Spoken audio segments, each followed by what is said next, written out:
So hello guys, welcome back to our channel. So today, pupunta lang ako ng Honda Big Bikes Caloocan kasi bibilang ko ng battery yung Honda CRF na dead bat. So kailangan ko na siyang palitan. Need ko nang bumili. And nakausap ko na rin yung staff doon. And yun, punta tayo doon para bumili ng battery. And may nagtanong sa akin, bakit daw hindi ako nag ZX4RR, yung Kawasaki. Sige, pag-usapan na rin natin. Pero bago yon, magpakabit na rin tayo ng RFID. Meron malapit dito eh. So dito yung nalagay. Tara, samahan niyo ako.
So today magpapakabit lang tayo ng RFID. Dalawang RFID and kuha ng battery. Bili tayo ng battery sa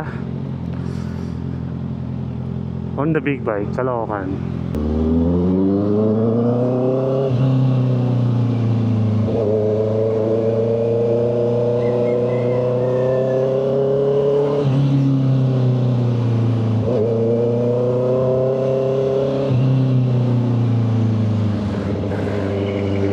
Hindi ako makapihit, hindi ko makita yung may blind side.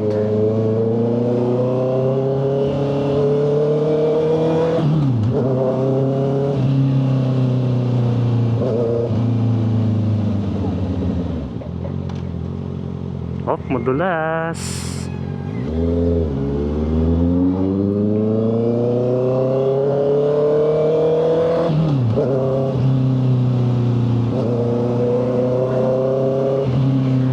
Sarap ng tunog.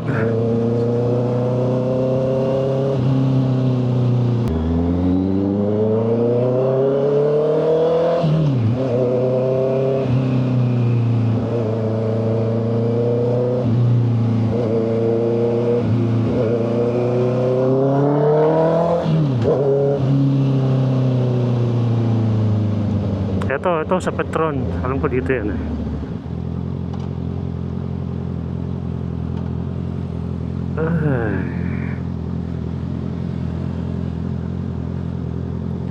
Wala na. Walay na. So wala tayong mapapakabitan. Tabi ko nga muna.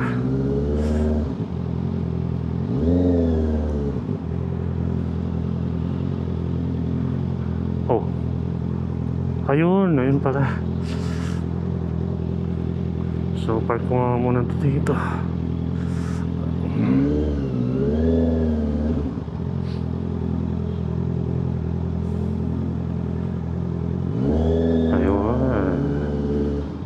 Park.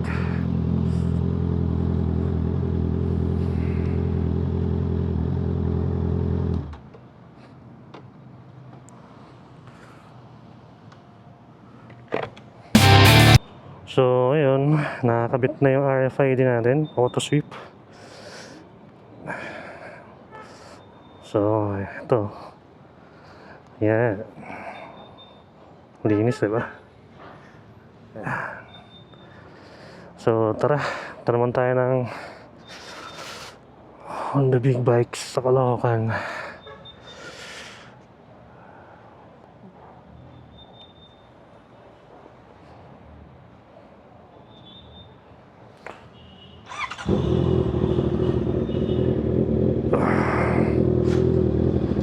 Ay. Oh, init. Init sa puwet.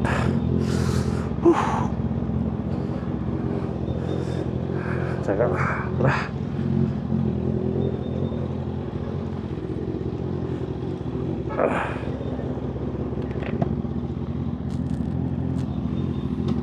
Thank you.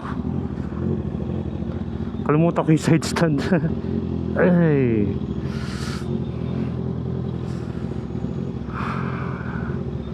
So, na tayo.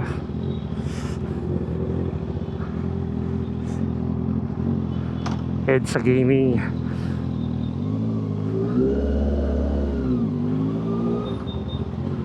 Head sa gaming.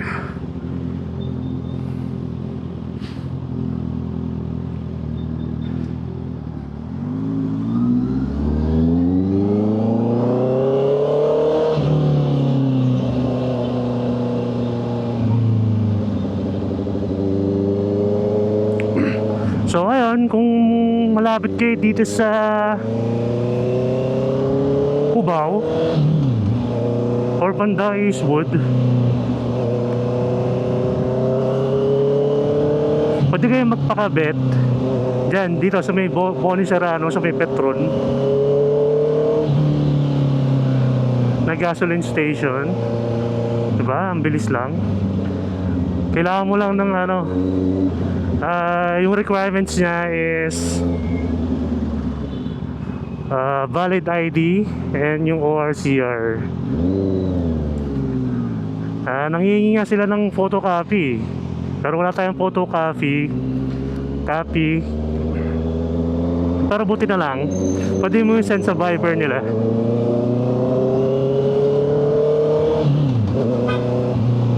Pwede mo i-send sa Viber nila yung mga ano, docs, picture mo lang sa phone mo, then okay na.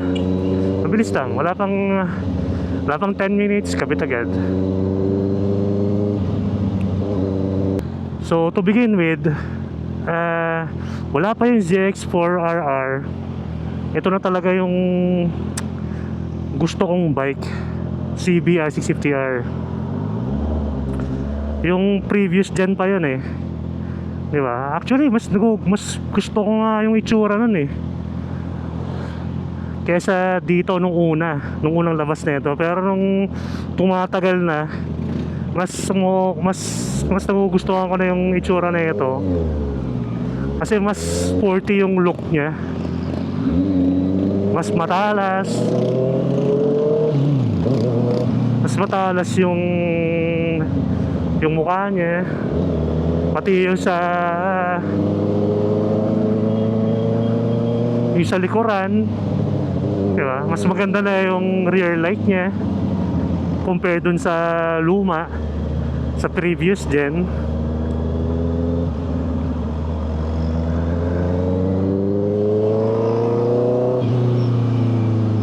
Ang may U-turn slot dito, meron ba?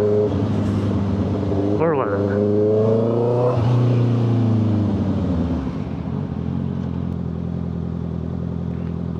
So ayun nga, yung ZX4RR, okay siya eh, kasi halos kompleto siya eh. Meron siyang quick shifter, auto blip, may mga riding modes. Yung bagong color nung ZX4RR, ang ganda eh. Ang sarap sa mata, ang light, ang gaan niya pag titignan mo. Para kakulay niya is yung green apple, diba? Ang ganda eh, diba? Green apple yung color, tas may yellow, then white. Gaan eh. So personal preference kasi, kaya pinili tong CBR 650R, gawa nung sa tech. Actually hindi naman gawa ng tech, ayoko lang mag-rely masyado sa quick shift and auto blip. I mean, as a beginner rider, mas gusto kong matutunan yung yung sobrang manual na motor.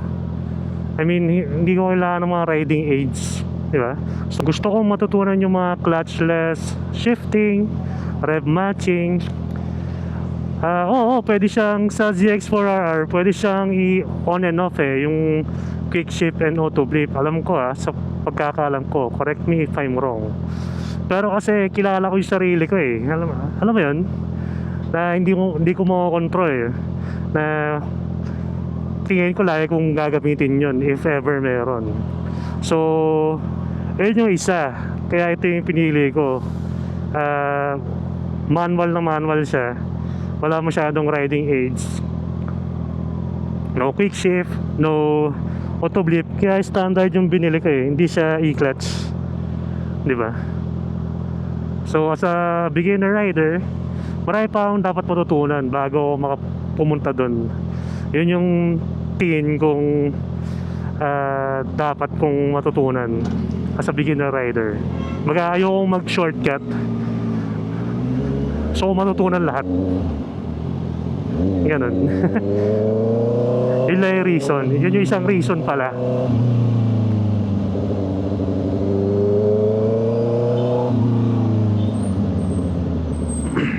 Pero yung bike na yun, okay na okay yun. Sobrang okay na okay. Isa yun sa mga pinagpilian ko bago ko tuluyang bumili ng CBR 650R.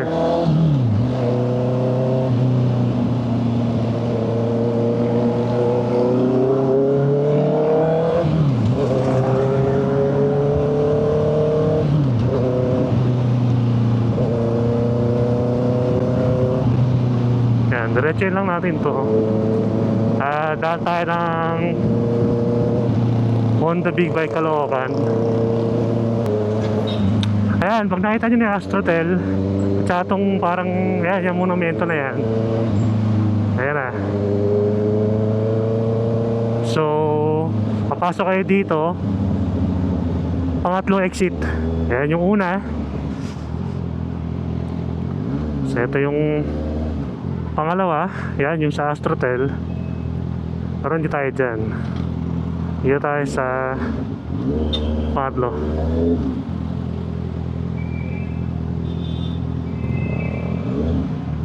Oh, ang daming motor. Ito pang show. Nice. 5. Up.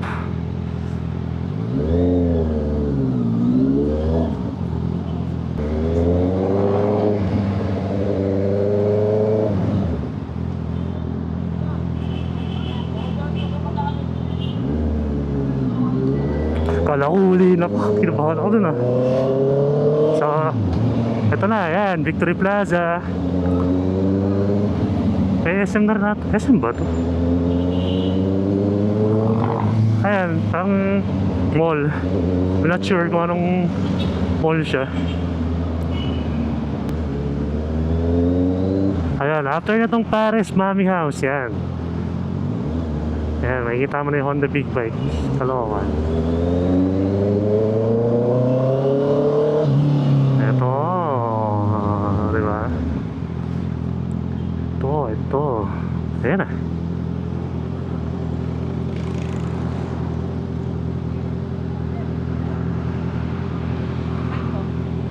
Ha? May battery, bibilang battery. Battery? Oo. Hindi ka battery? Oo. Nalikod, sir. Ikot to. Saan? Ng kanto, kanan tayo. Okay. Kanan. Dalawang kanan. Okay. Yan tayo sa kabila. So tayo sa likod. So ayun, yung Paris Mami House.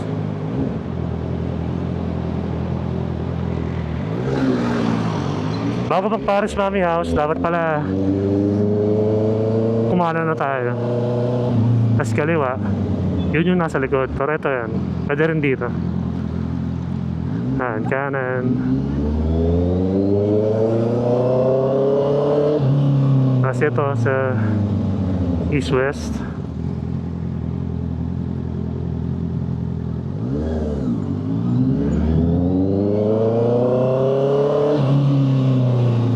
Ito.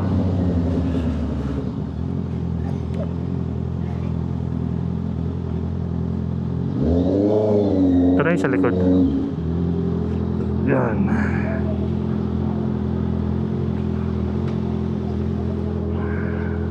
Yan, bigyan tayong battery. Sana meron.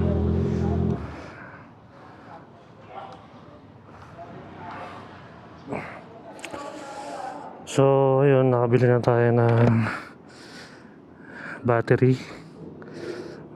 Thank you on the Big Bikes Caloocan and kay Sir James. Napaka-accommodating pa rin talaga. Dito ako kinuha itong ano natin, CBR 650R. So, pati rin pala yung Honda CRF dito rin kinuha na AirPods ko. Kaya, okay, sobrang accommodating.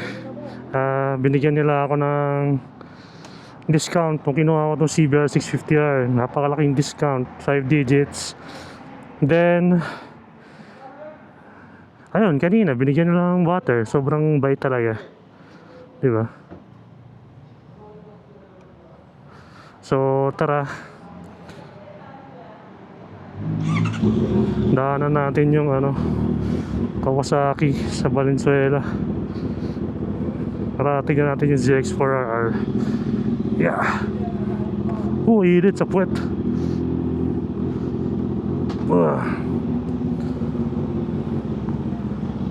Okay.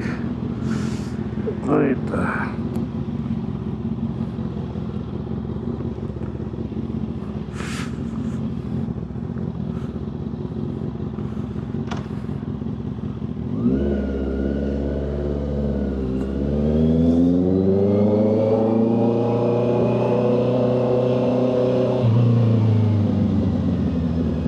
Daan tayong Kawasaki Valenzuela. Silipin natin yung ZX4RR. Pakiramdaman ulit natin. Upuan natin.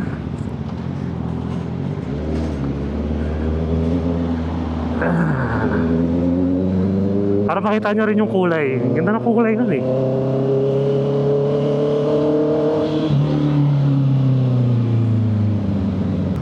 Yung Kawasaki dito medyo ano eh, tago. Kaya kailangan mo siyang i-maps. Pero sa atin naman, feeling ko kung nakita ko na yung daan, maalala ko na yan. Pero kung first time mo pupunta doon, di mo siya makikita kasi tago, legit na tago.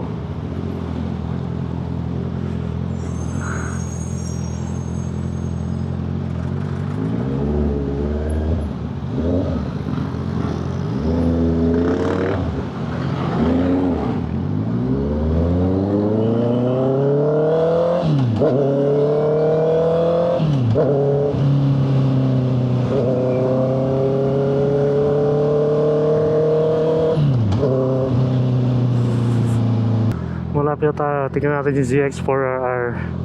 Sana meron dun.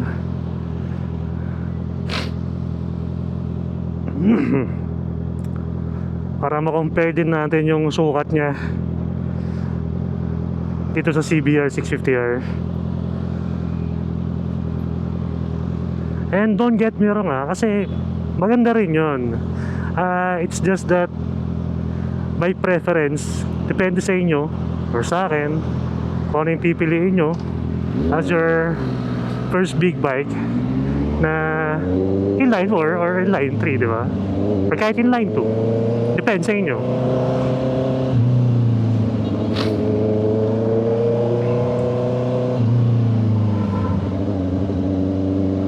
So dito na siya banda, hindi ako nagkakamali.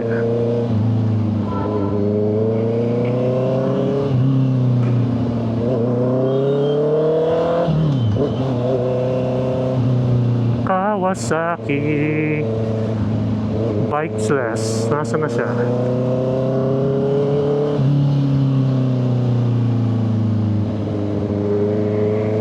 Magana na natin.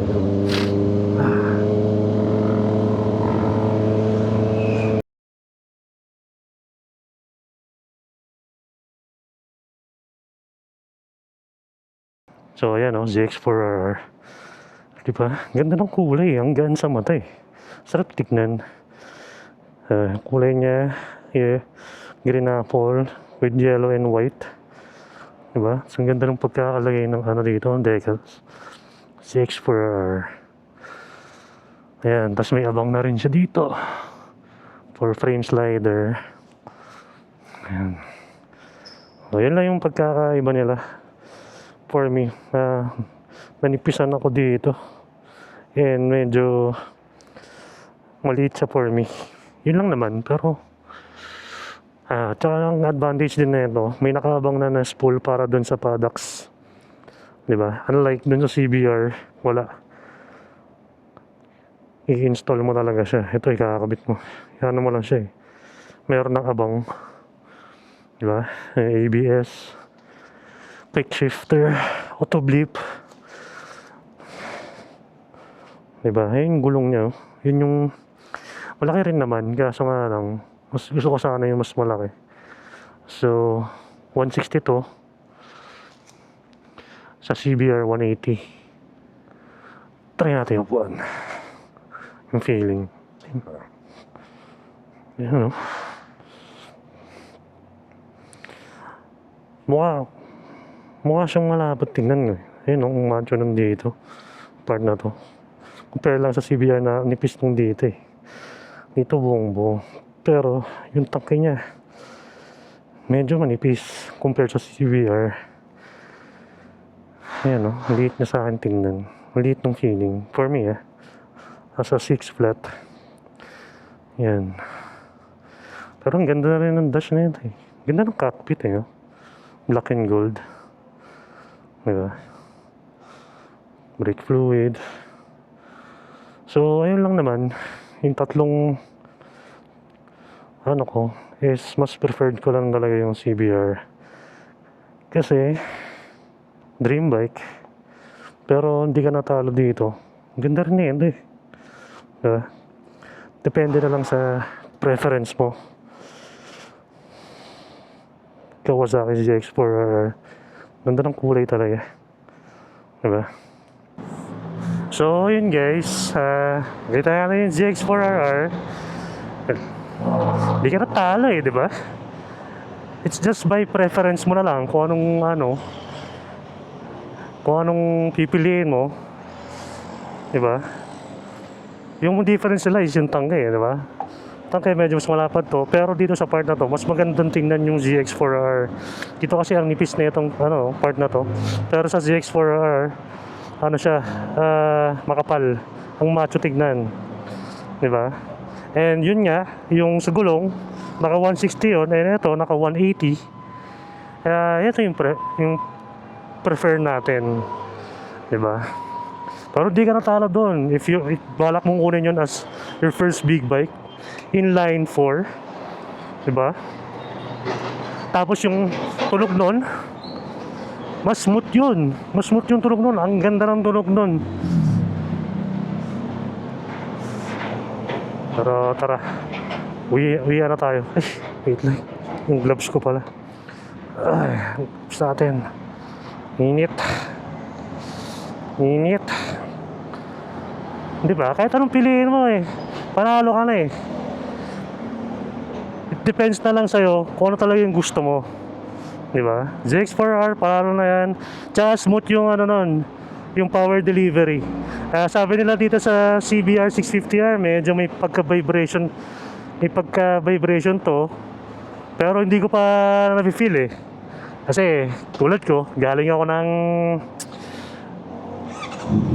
tayo ng Honda CRF 150 di ba, may vibrate yun, kaya hindi ko masyadong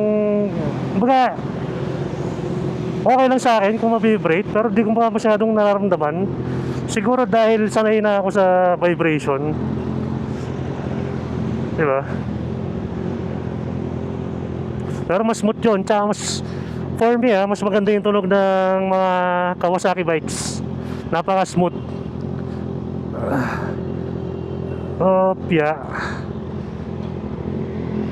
Smooth siya.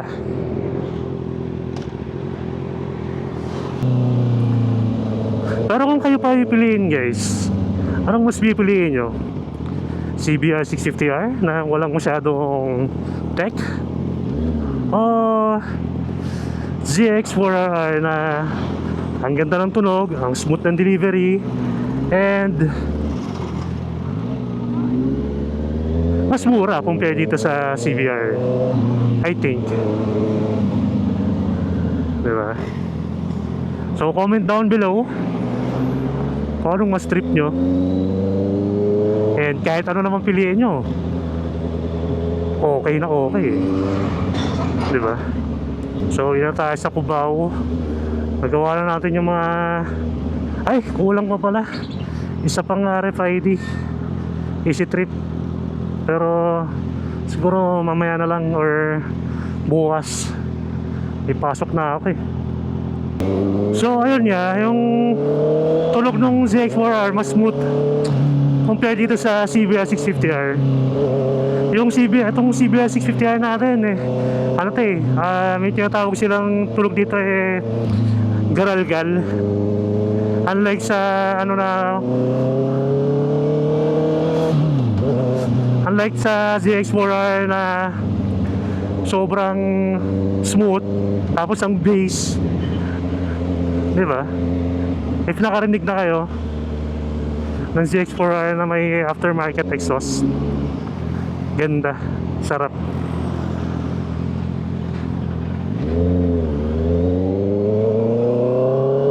Eh, tulog nyo.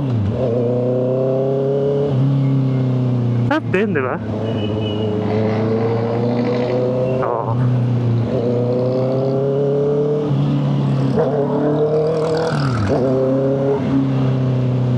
Sarap magmotor kahit pawis-pawis.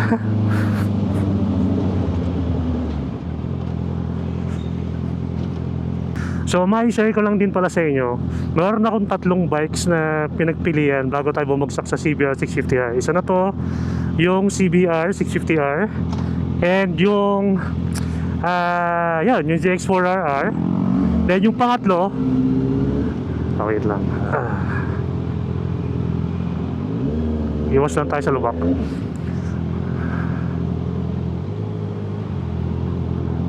Grabe.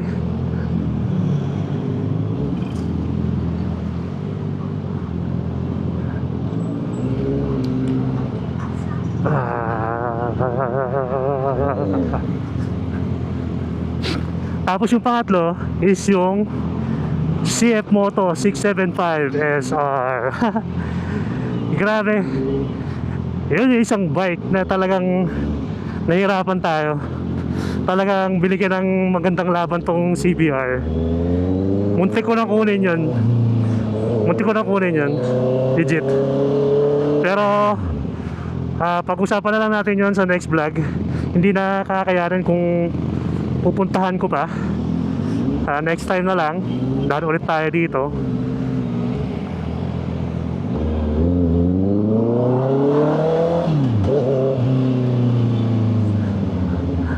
Punta tayo sa sa CF Moto. May CF Moto dito doon pala banda. Para makita nyo, natin, pag-usapan natin kung bakit siya yung isa sa mga nagpahirap sa CBR.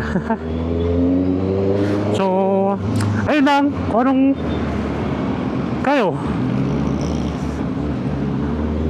anong pipiliin nyo? ZX4RR na full ng technology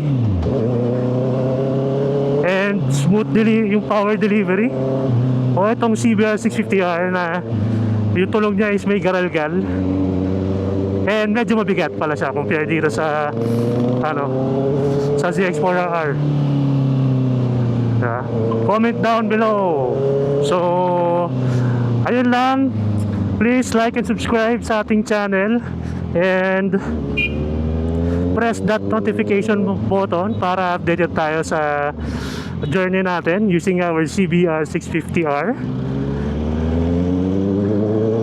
And yun lang, peace out.